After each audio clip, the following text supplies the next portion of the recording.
Publishing Legends Network.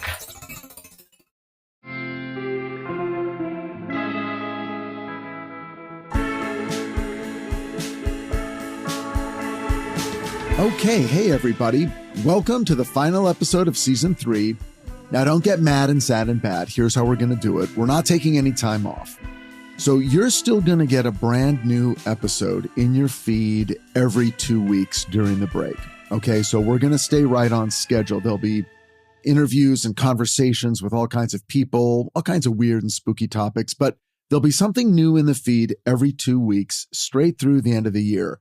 Through Thanksgiving, we'll get you through Christmas, New Year's, into January, all the way up to Season 4, which will launch in late January. Okay, and the Patreon bonus episodes for all you Patreon people, and all the perks and the ad-free episodes and exclusive merch, all that's going to keep rolling right along. Okay, we're a little late on the October bonus episode, so we're going to post that next week, but you'll get it. And I think that's all. Hey, have a great Halloween. And you know what? If you can, just take a few minutes tonight, if you're out there among the festivities, and stand back in the shadows and just look at your neighborhood, watch the show unfold, look up into the sky, take a moment to contact whoever or whatever it is you believe in, and just feel good that we have a thing called Halloween that we can celebrate. Oh, here you go. Here's what happened to me. God, this is like 10 years ago. It was Halloween night. Here's what I did. Owen and Spencer came back from trick-or-treating. And Owen was like, oh, did you see that house down the block? It was up, like 2 blocks up and way down the street. There was a big elaborate thing. And I didn't go out with them. They went on their own. So he's like, you got to see it. So as things were dying down at our house, and I remembered, I'm like, oh, I want to go check that out. So I go out into the street, and it's that sort of, post trick-or-treating time when things start to get quiet again. And it's actually sort of even more creepy because no one's on the street. Anyway, I go a couple blocks up, I turn, I go way to the end of the block. I walk all the way down this pretty dark street to get up to the house that's got this big, elaborate, it's like these hooded figures and these torches with fire. It's a whole tableau. And just as I get up, they're shutting it down. But I got to see it. So now I'm walking back down the street toward my house, and now everything's dark. Everyone has shut down. There's nothing. The decorations are out, but they're all dark. Anyway, so I'm walking down the street, totally alone, and I see something in a tree. It's one of the smaller trees that are planted right along the sidewalk. And so I'm going to come right up to it. And I'm like, what is that? And it's this big black decoration, and it's just sort of jammed in the tree. And I'm like, what is that? And I keep walking and getting closer and closer and closer. And I get up to it, and I'm looking at it, and it's a face, and it's a person. And I jump back, and it's this kid just sitting in the tree, like reclining in his vampire costume. And he's been there. He's just been sitting there. I have no idea how long he's been sitting there. And I jump back, and then I'm really scared. And I say, I just said to the kid, you're good. And he looks at me, and he doesn't smile. He just says, I know. And then I laugh and continue walking on. And I kept looking back, and he just wasn't moving. Okay. To you, kid, whoever you are, wherever you are, happy Halloween and well played. All right, here we go. The Siren Call of Hungry Ghosts by Joe Fisher, Part 2. One of the first things I ever knew about my friend Michael Principato was that he had a tragic past. The summer before high school, before I knew him, he lost his girlfriend, his first true love, when she died in a plane crash. Michael actually cried when he told me about it. And I realize now that this is probably when I fell in love with him. All right, calm down. Straight guys fall in love with other straight guys all the time. I hope this is not news to you. We get friend crushes. And in our friendships, we feel the whole range of emotions: jealousy, compassion, competition, devotion, possessiveness, frustration, insecurity, and love.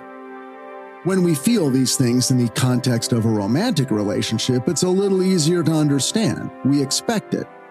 But in a friend relationship, including male and female friend relationships, it can get confusing. For me personally, something gets triggered when I meet someone I like and then find out they're what I call a bird with a broken wing. Sometimes I think this is why I like them in the first place, even before I know that their wing is broken. Like I have an unconscious awareness that actually draws me to people like this. Like they're putting out some chemical or pheromone that only I can smell that says, "I have a deep traumatic soul injury. I am a black hole of emotional need." And I'm like, well, sign me up, because I was raised by one of those, so I am super attracted to you. When Michael told me about his girlfriend Annabelle, and is there a more tragic name? I felt like some giant emotional piece fell into place for me. Here was a guy who knew pain and loss. I can't express to you how emotionally compelling this was. I mean, I knew I was a swirling mess of emotions and pain, but finally meeting someone else who was too, and who was able to express the kind of feelings I'd spent my entire life trying to hide, yeah, I fell in love. Here was a person sharing something very personal and intimate with me. I needed to be worthy of it. I needed to honor and respect and protect it. We were bonded now. I could not let this person down. It was now a year later, and Michael was still evoking huge emotions in me, but now it was more complicated. I was still his sidekick, and that I could handle. And I knew even then I was supporting him emotionally by being his sidekick. But auditions were coming up for Alhambra High School's fall show, The Odd Couple, and we were both trying out for the same role, Felix Unger. One of us was going to get it. I was terrified it would be him, but I was even more terrified it'd be me. Because if that happened, something about our friendship would change. I knew it, and I also knew it wouldn't be good.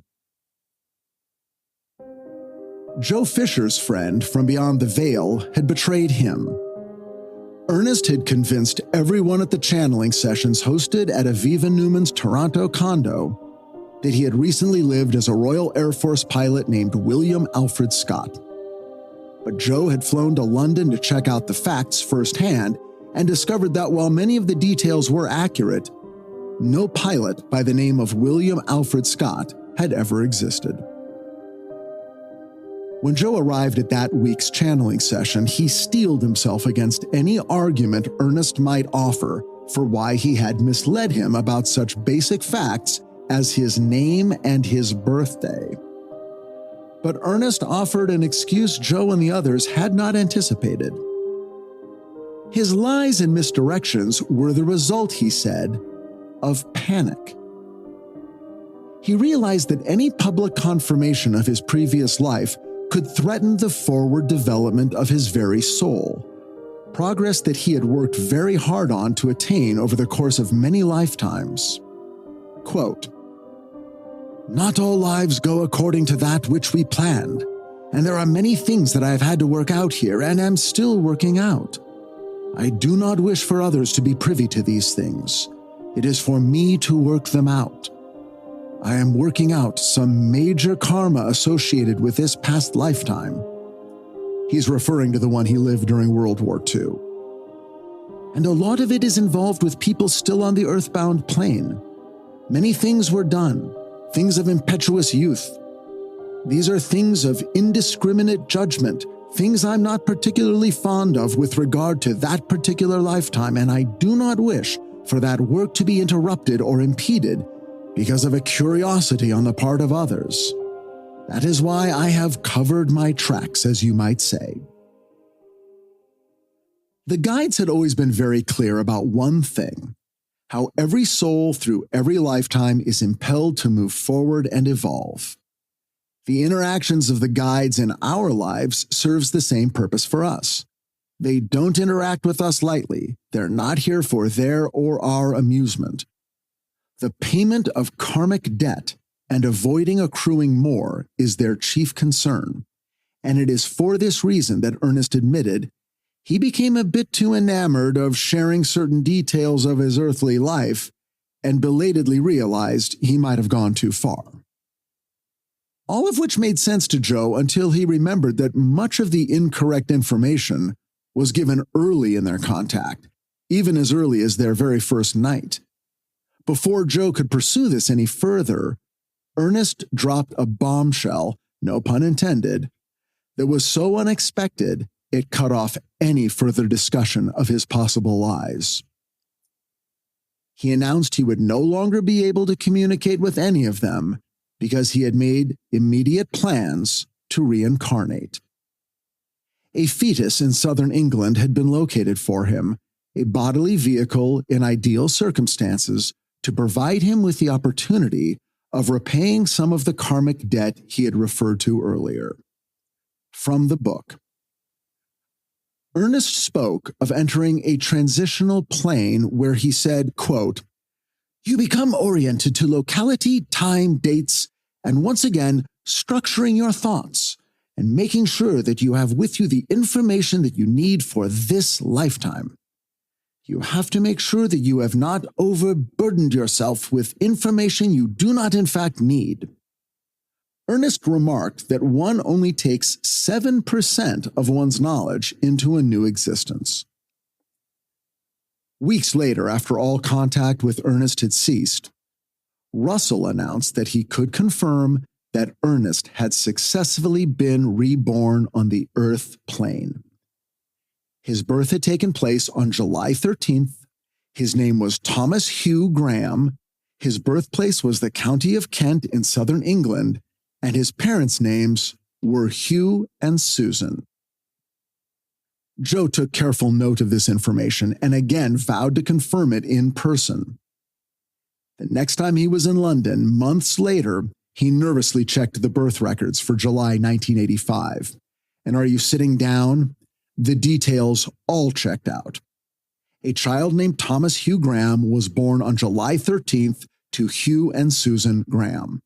In fact, the only detail to not check out was the birthplace. Rather than Kent, little Thomas was born 35 miles away in Aldershot, Hampshire. There's an odd postscript to this story. When Thomas had just turned 2, Joe took the controversial step of contacting the parents. He felt extremely awkward calling them out of the blue, but his curiosity was huge. You see, Joe had a deep knowledge and interest in children who claimed to remember past lives. Perhaps Thomas would be one of these children. Joe spoke with Thomas's father, Hugh, and explained who he was and how he came to get in touch with them. Joe was relieved that Hugh listened to all he had to say and responded by saying basically, "Well, I'm going to have to check all this out and see if you are legit before agreeing to any further contact." 3 days later, when they spoke again, Hugh confirmed that he had spoken with Joe's publisher and that he had confirmed that Joe was indeed who he said he was. But after discussing the matter with his wife, they could see no real advantage to pursuing things any further. And so with that phone call, their contact ended. But Joe was always left to wonder whether little Thomas had a particular fondness for playing with airplanes, or as he grew up, a deep and unexplainable interest in World War II. By now, Joe and his longtime girlfriend Rachel had broken up, and he was dating a beautiful Greek woman named Sylvia. I know.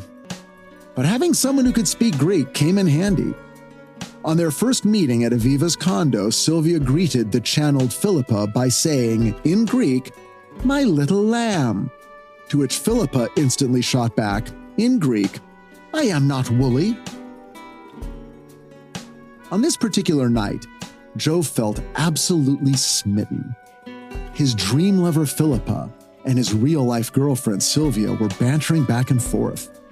It was almost as if they were fighting over possession of him. It was heady stuff and more than a little erotic. Joe was looking forward to making love with Sylvia that night, knowing that Filipa would be watching and maybe, somehow, even participating.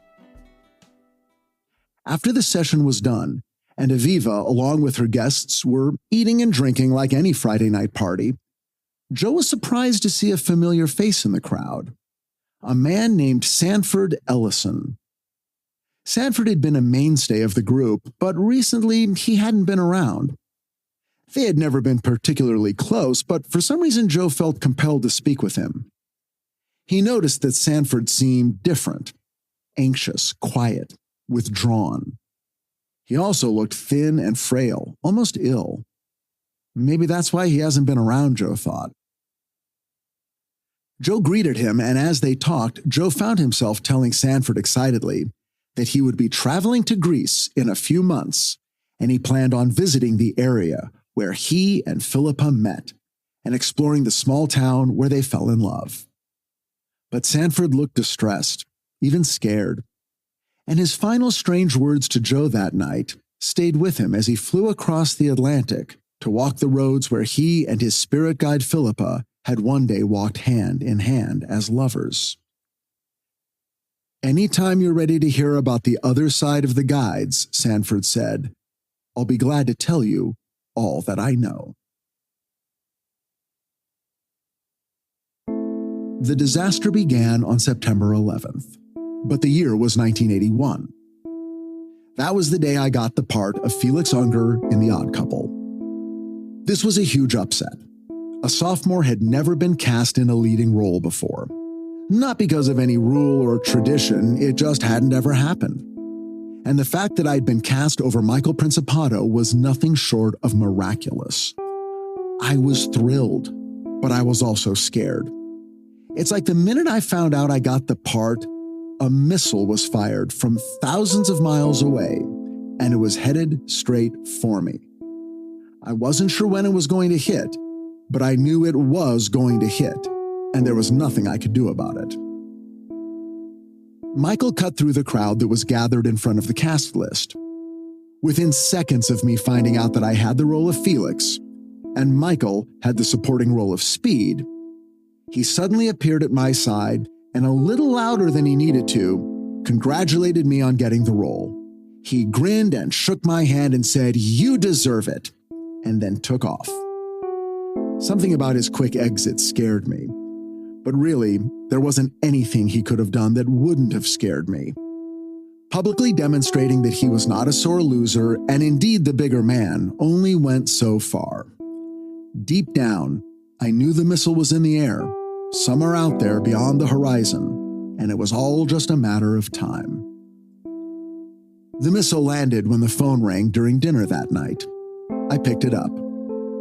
It was Michael, but it took me a minute to understand what he was saying because he was crying. It was actually terrifying. I thought someone had died. He told me his dad had come home really drunk, and they'd had the biggest fight they'd ever had, and he had to get out of there, and could he please come over and spend the night at my house? Well, of course he could. He'd stayed over at my house a million times. My parents loved Michael.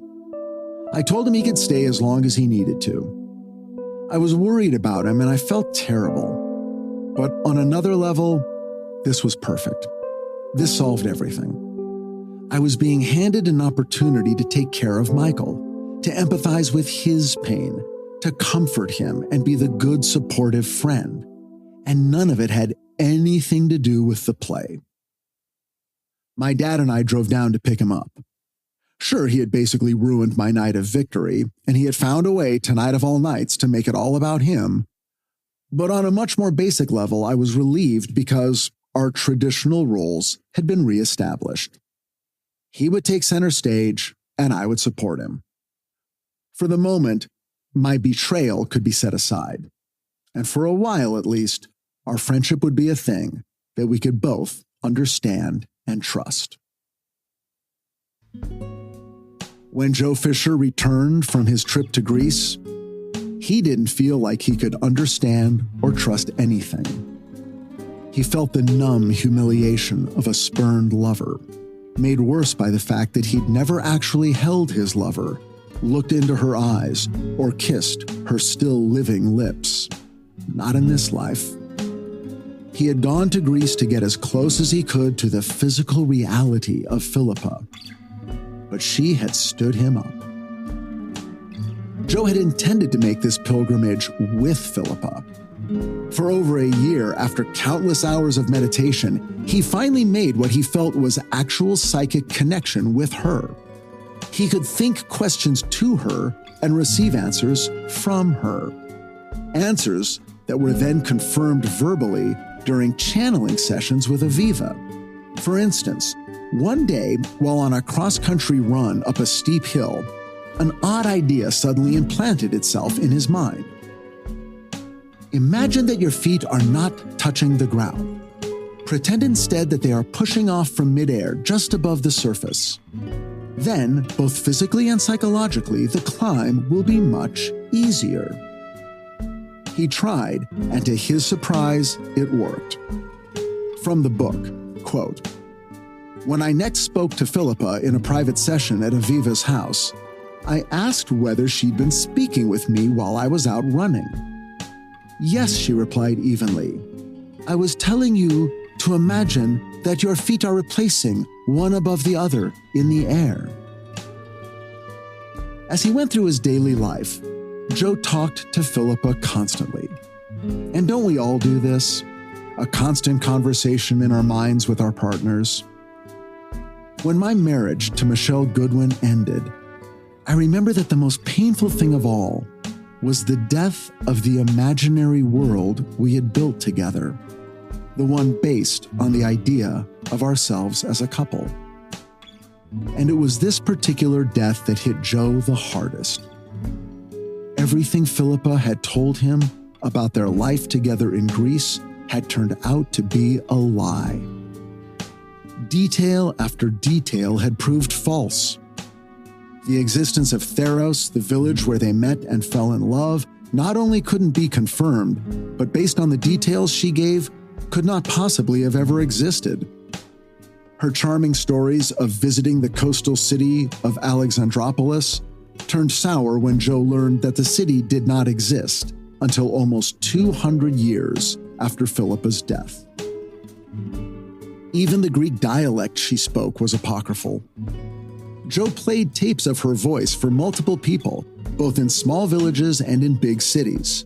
No one could make out more than a few words, and even those extremely knowledgeable about Greek dialects admitted they had never heard anything like this.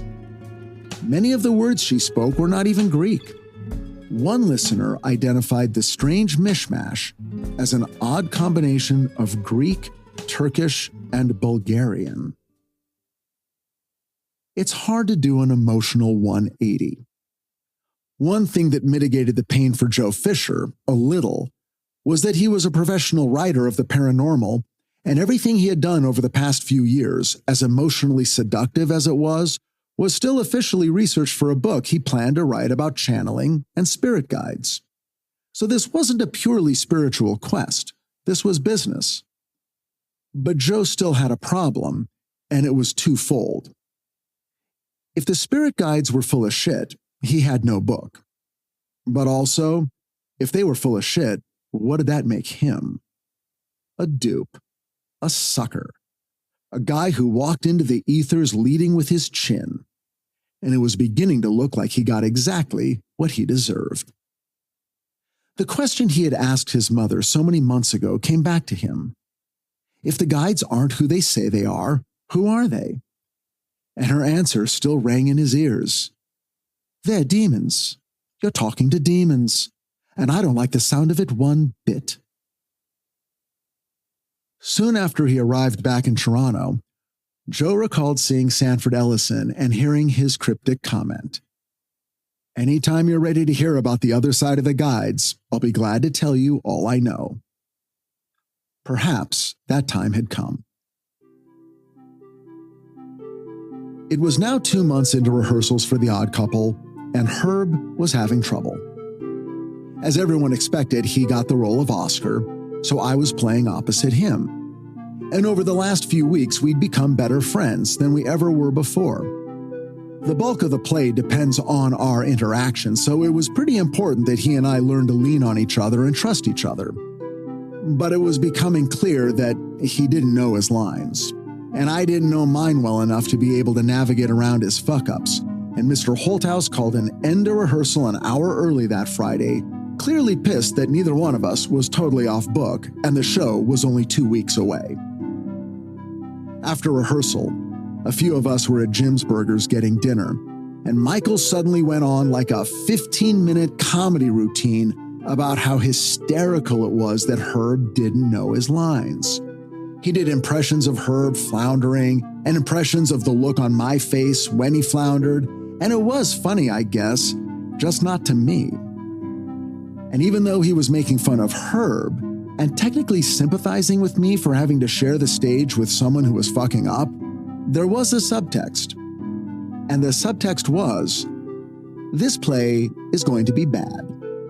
And so, it didn't matter if I was good or not, because Herb was going to fuck it up and we were both going to end up looking ridiculous. I laughed right along with everyone else, but I knew exactly what he was doing, and it really pissed me off. He had found a way to undermine me that weirdly came off like he was supporting me. It felt strange to be mad at Michael, but I was mad, and I decided to do something about it. That night I called up Herb. Tomorrow was Saturday. I said we should get together and do the old actor's trick of just running lines. We'd spend all day if we had to. We would do all of our major scenes. We wouldn't do any acting. We'd just drill the lines, word for word, over and over, faster and faster, until we could do them in our sleep. And that's exactly what we did. When we showed up for the full run-through on Monday, we were word perfect. BK Holthouse was overjoyed, and so were we. Then, the week before we opened, Michael started giving me advice. Acting advice. You're hitting the punchlines too hard in Act 2. You're reaching for the laughs. In Act 1, try slowing things down. You're going so fast, you're going to lose the audience. And most of all, don't trust Herb. According to Michael, he was still playing everything too loud and too angry. And if I didn't want to get steamrolled, I was going to have to take control. This is your show, he said. He's stealing focus from you. You got to raise your game. Don't let him take the show away from you. I should have known what was happening, but I didn't. He was fucking with me, getting in my head, fucking me up. But it was all under the guise of being helpful. And that's what fucked me up the most, because he wasn't wrong. Maybe he really was trying to be helpful. Maybe he was still just trying to be my friend.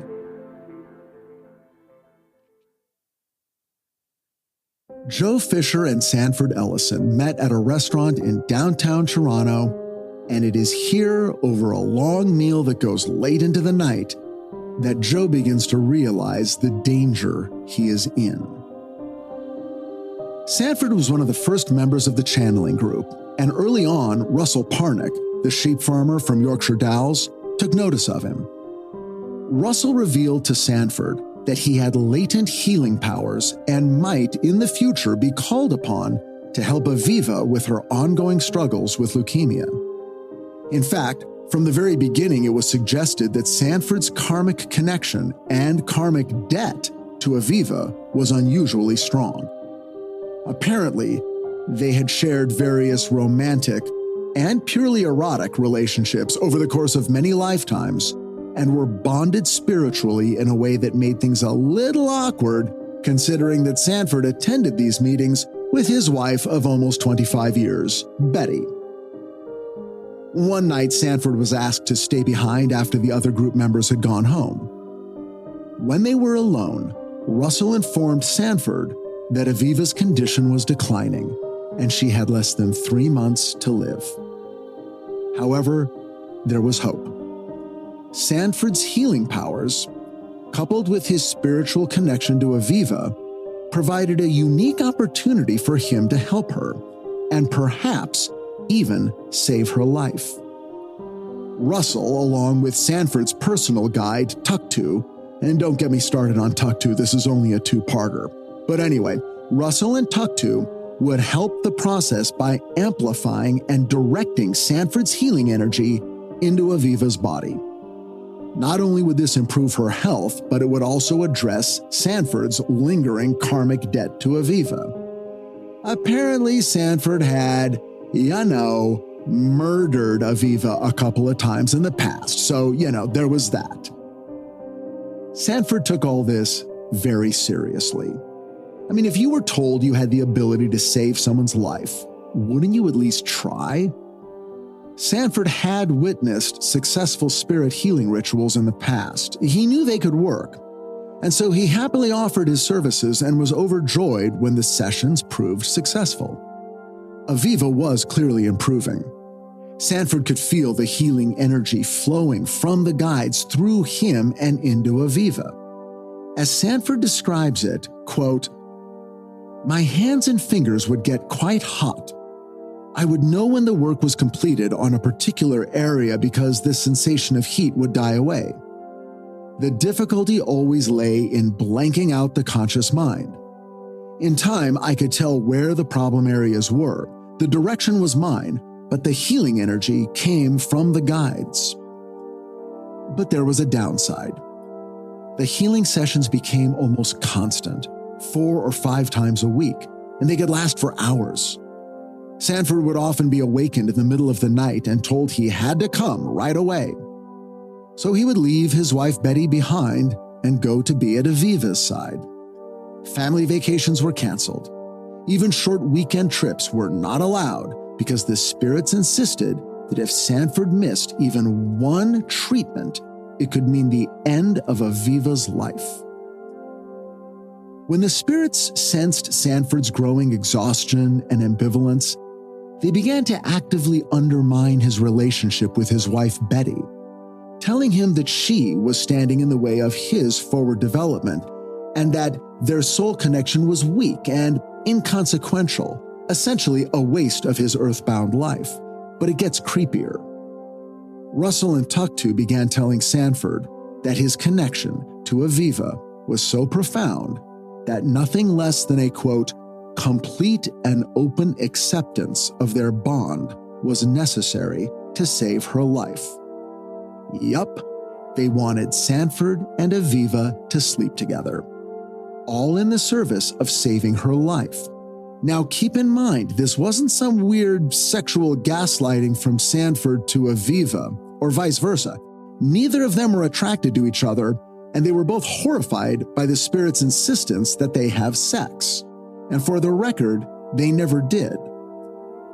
But by the time things had gone this far, Sanford's life was in complete freefall. He was physically exhausted by the demands of the healing sessions. He had left Betty and moved out of his home.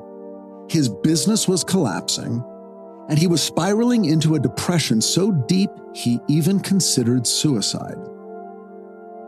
"I see now that they were brainwashing me," Sanford said. "It was magnificently done. They would scramble my thinking and feeling processes so that I wasn't able to function properly. And then they would be the ones to make me feel better.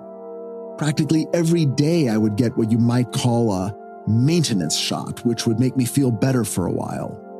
They turned me into a psychic drug addict. The guides were out to create enormous dependency, and they succeeded." It was only after a huge argument between Aviva and Sanford that for a handful of days he was able to withdraw from her and the spirits. And that's when things began to turn around. Almost immediately, he began to feel better. The nagging doubts and confusion and self-loathing created and stoked by the spirits began to fade. And it was only now in the relative quiet that he finally began to question the spirit's true intentions. The first thing that occurred to him was, if the healing sessions were so essential to Aviva's health, why was she always constantly on the decline? Why was he always needed on call to bring her back from the brink of death? He checked in with her after a week of no communication to discover, to his surprise, that in the absence of the healing sessions, Aviva's condition had actually improved. But the spirits weren't through with him. Roger Bellencourt, Aviva's primary hypnotherapist, who discovered the spirit guides in the first place, called and said that Russell and Tuktu were demanding that Sanford return and continue with the healing sessions. They doubled down on their desire for Sanford and Aviva to sleep together, once again implying that if this didn't happen, she would die. But Sanford was on to them now. Roger held the phone to Aviva's mouth, and Russell's voice boomed across the line. Russell told Sanford in no uncertain terms that if he didn't obey, Aviva would die and he would fall into a depression and kill himself. And although it was difficult, Sanford ignored him. He smiled and gently hung up the phone. Over the course of the next 2 months, Aviva's health continued to improve.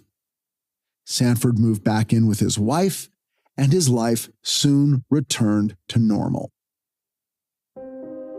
As the evening grew late, Joe once again asked the crucial question. If the spirit guides aren't who they say they are, who or what are they? After a moment of deep consideration, Sanford answered in this way, quote, I tend to feel that they are lower astral entities who play on human frailty and feed on our energy and our emotions. I still believe they helped to keep Aviva alive. They needed her alive. Our communication allows some light to shine into the darkness of where they are, and wherever that is must be god-awful in the extreme. By the next rehearsal for The Odd Couple, I was completely wound up. Michael Principato's voice kept ringing in my head. This show is yours. Don't let Herb steal it from you. Every time Herb got loud, I got louder. Every time he went big, I went bigger. I knew early on it wasn't working, I was messing up, but I just couldn't stop myself. When rehearsal ended, Mr. Holthouse asked me to stick around after the rest of the cast had been dismissed.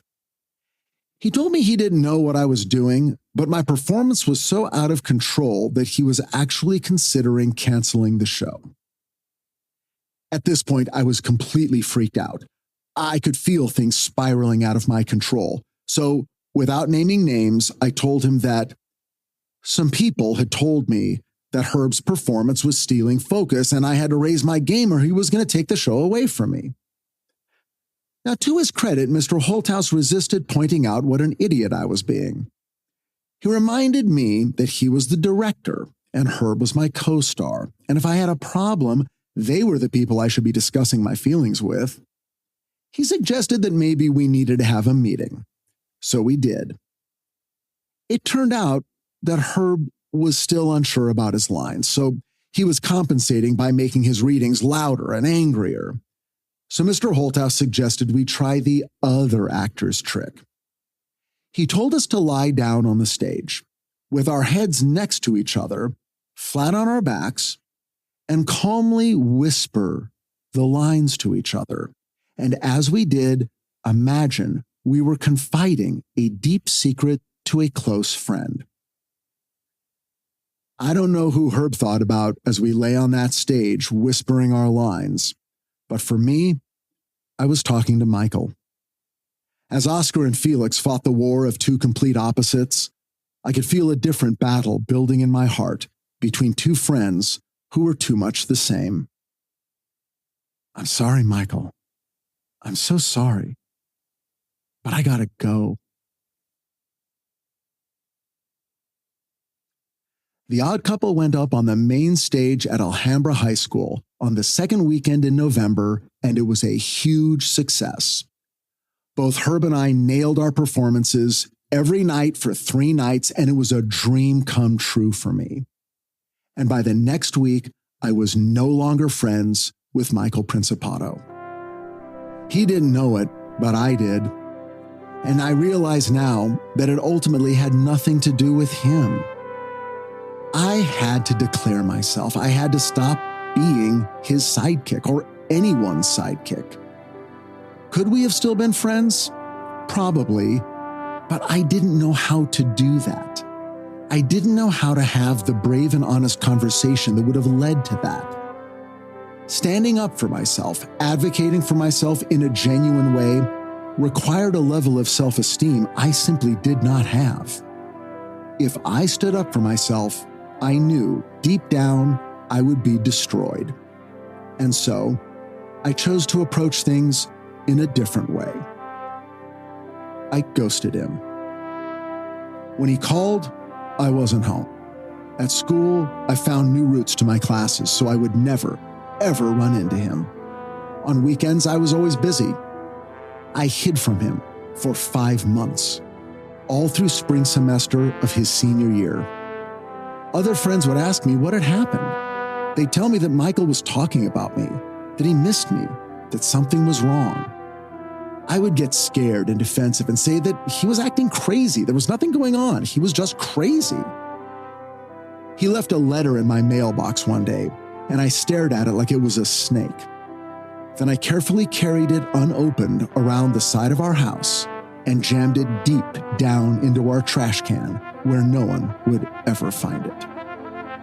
I lived in absolute terror that he would approach me one day and ask to have a conversation.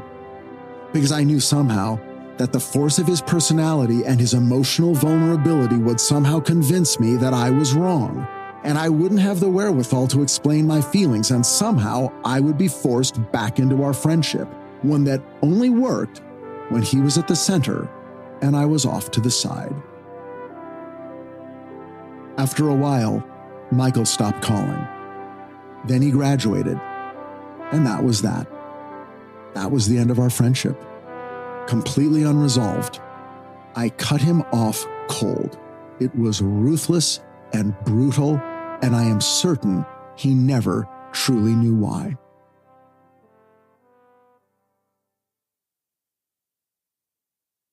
Toward the end of the first edition of Hungry Ghosts, Joe Fisher admits that he wanted to confront the spirit guides one last time, to call out Russell and Tuktu, and finally Filipa, for their obvious deceptions, to unmask them in front of the Friday night crowd and reveal to everyone what they truly were. From the book. But even as I looked forward to a final showdown with the spirits, I knew they'd be much too clever for me. No matter how ironclad my arguments and purposeful my intent, they would call on their native brilliance to sidestep the issue and somehow make me the culprit. Finally, I decided the only worthwhile response was to write this book. The first nagging question Joe addresses in his conclusion of the book is, why would the spirits lie about their identities? If they truly meant to deceive, why not use the most obvious weapon at their disposal to prove their reliability, their true names? For the answer to this question, Joe turned to Dr. Joel Witten, a researcher and member of the Toronto Society for Psychical Research. Dr. Witten spent over 10 years studying trance mediums. He even listened to Joe's audio tapes of Russell. And his answer is quite simple. Quote, Russell is afraid of not existing. You've stepped on his fear. He's attached himself to the medium because it's his way of continuing his existence vicariously, of trying to assure himself that he's alive. In his need to exist, he's playing the role of guide. But he's a parasite. So are the others. Very troubled, frightened, neurotic entities. Joe stops him there. Troubled and frightened, maybe, but neurotic? How? Dr. Witten explains. The red flag of neurosis is to do something that reveals your fear. Sigmund Freud called it the compulsion to repeat. Unconsciously but deliberately, Russell and the others fed you false data so that they would be confronted with their worst fear, the fear that they do not exist. That's what they want to hear. That's what they're most afraid of. It's always been hard for me to imagine spirits that don't know they're dead. But as Joe Fisher points out, the subject is covered quite clearly and thoroughly in the Tibetan Book of the Dead. The book describes earthbound spirits called pretas, or hungry ghosts. These are individuals who at the moment of death are unable to separate emotionally from human desire. They remain trapped on the lower planes and are, quote, filled with yearnings for the animal delights they can no longer directly taste. Have you ever wondered at the number of haunted bars, restaurants, brothels, and hotels? Well, what better place to indulge in your animal delights? The hungry ghosts are described as, quote, beings with tiny mouths, long, thin necks, and gigantic bellies. The Tibetan Buddhists warn that it is just after death that we must be especially vigilant and resist the siren call of the hungry ghosts.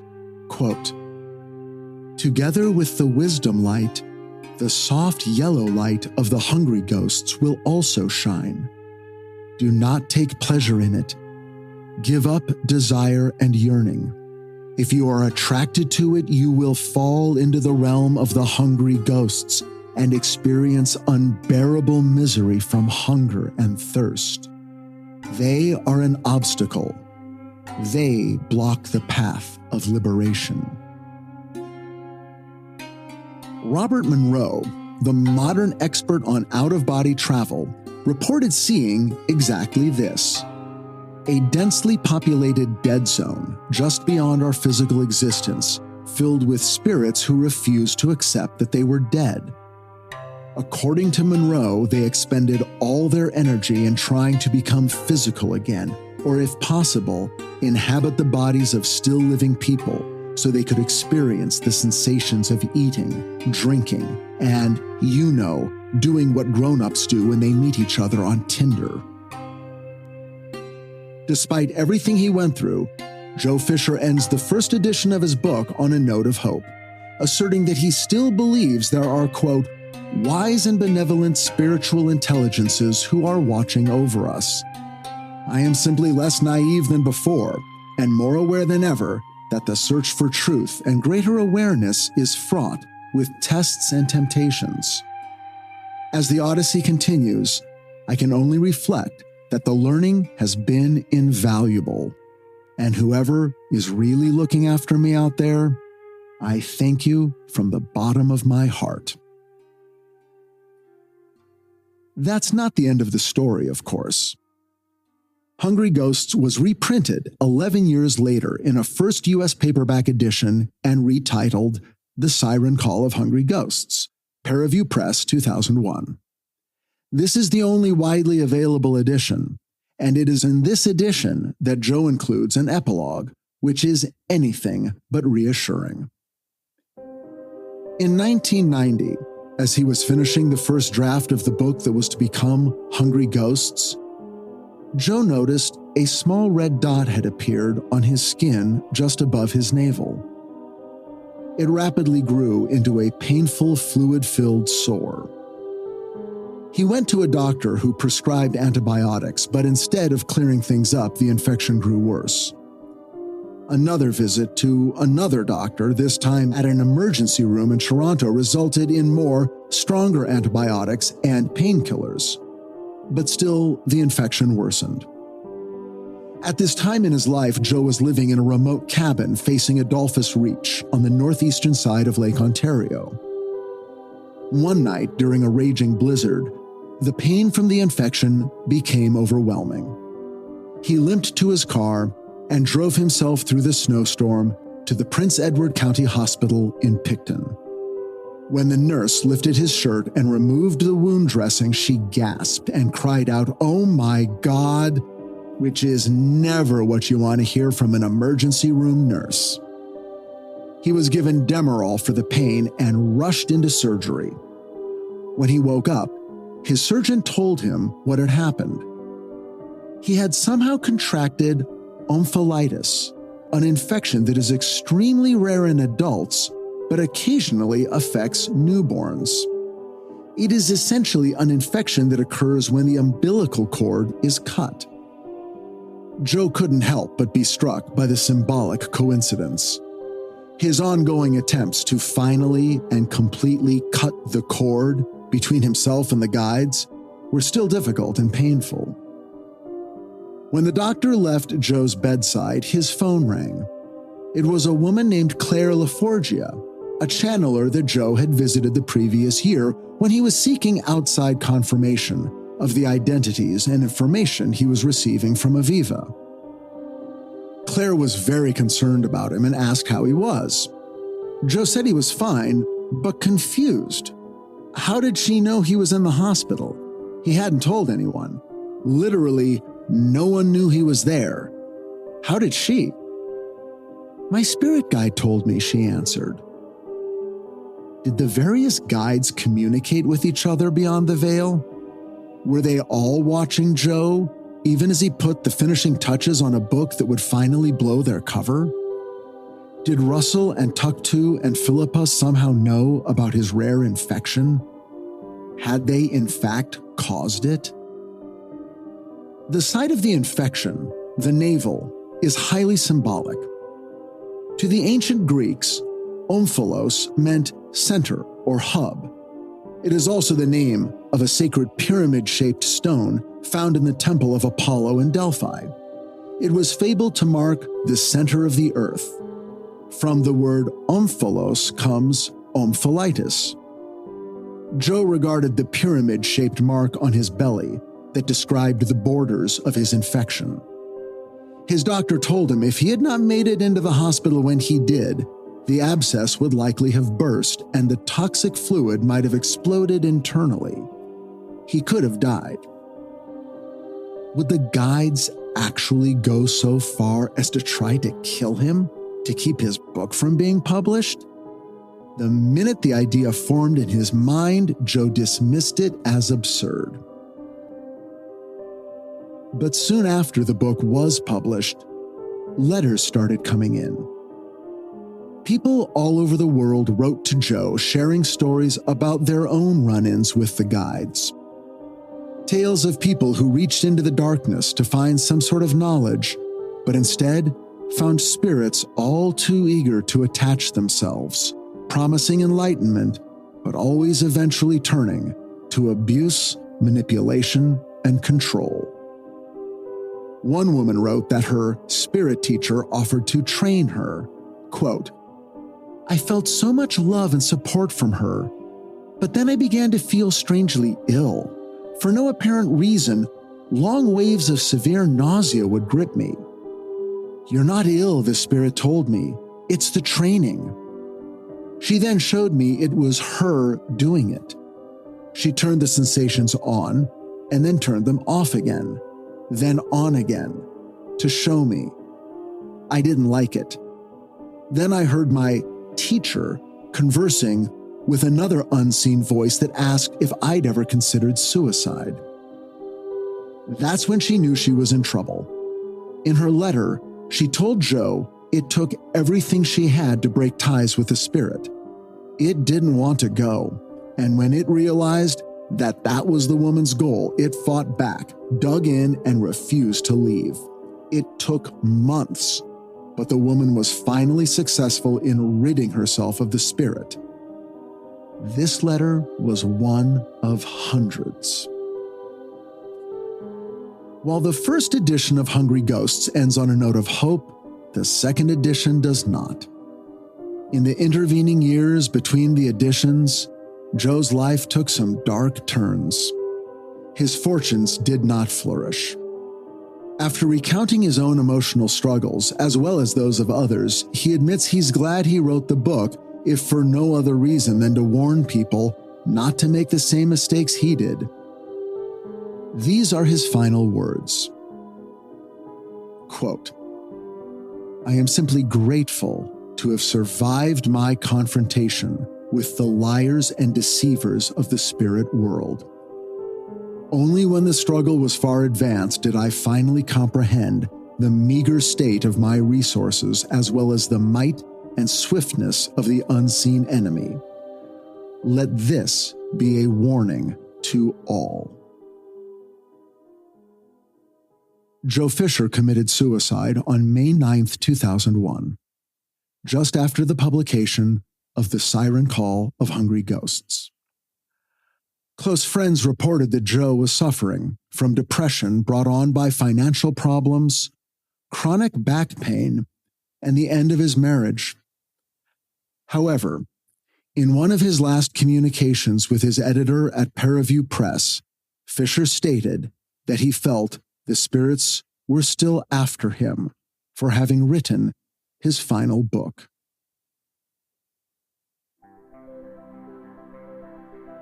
It was now a full week after I set aside the Siren Call of Hungry Ghosts, and my brother had told me about how he'd run into Michael Principato.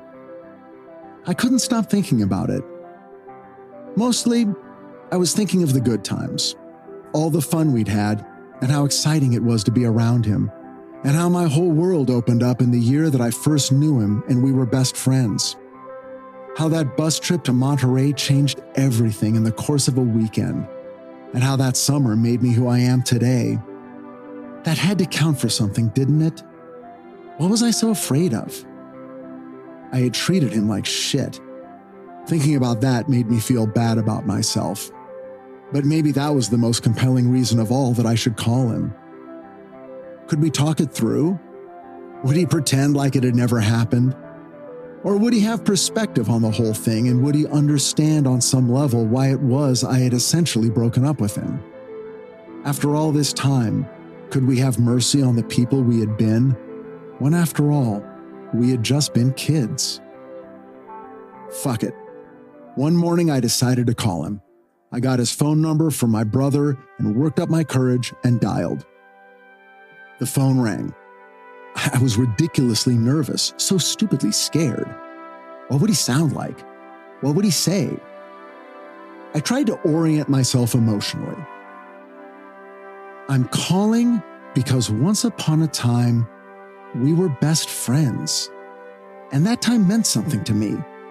And I'm sorry it ended badly, and that is completely my fault, but Michael, you were a good friend, and you didn't deserve what I did to you.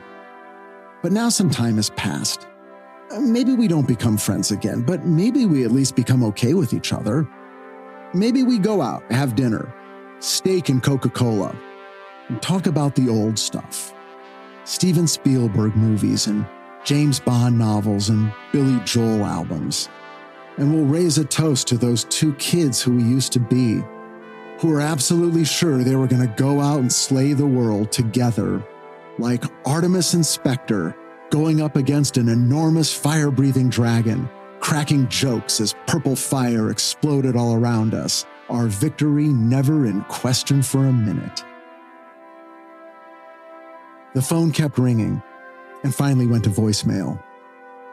I left a message, just a short one, but I threw the door wide open. I said I missed him and it had been way too long, and I would love to get together. And I hung up. I waited all afternoon for him to call back.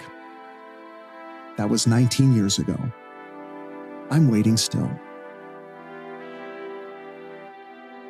Thank you for joining me on Richard Hatem's Paranormal Bookshelf. We'll be back again soon for the premiere of Season 4.